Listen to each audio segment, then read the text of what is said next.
here's the moment when history and the writing of history actually becomes engaged with historical activism, when those like Anne Scott, who's a well-known historian of women, and also an activist, become engaged in the writing and the doing at the same time. Right. And I say that because it's, of course, characteristic of our generation of women's historians, the first real generation of women's historians in the second wave, that we've talked before about women's history coming out of the community of women's activism. And here, in the ways in which Anne Scott writes about and evokes the memories of Caroline Ware and Pauli Murray, is a great example of that. And her path-breaking book, Women Have Always Had a History, which was very early in the 60s. Anne Scott is for the women in the South, those of us who went to places like Johns Hopkins, where Willie Lee Rose, who was the first woman who got a PhD in the history department, and I was the second to follow her. And we were all going to quit because the men were so mean to women, including to Willie Lee Rose. They told her, "You'll never teach." And indeed, her first job was in the Library of Congress. But Willie Lee Rose was such a great historian, she winds up the first woman full-time professor in the history department at Johns Hopkins. But Anne Scott is her mentor. And so, the first person, before, I met Anne Scott because of the civil rights movement before I was at Hopkins, but we became friends because of that. And she really is our mentor. And perhaps you became a historian because of the civil rights movement, or?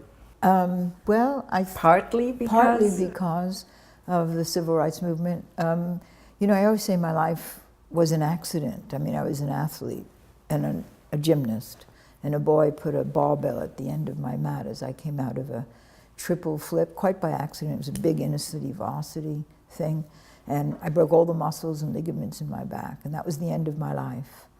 And so I majored in anthropology, political science, and history. And the two biggest fellowships I received for graduate school, one was to Johns Hopkins in History and International Relations, and the other was to the University of Pennsylvania in anthropology.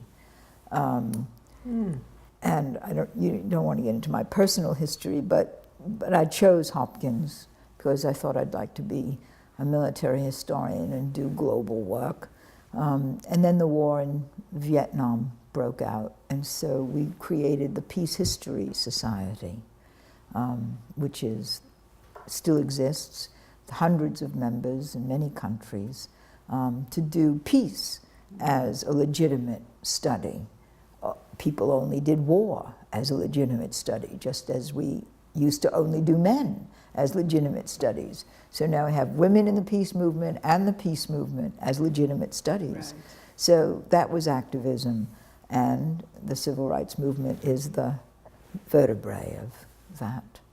It's fascinating. Yes, and Bella was really a big part of it, because when Bella goes to Congress, we then have a great need to get the Freedom of Information Act passed.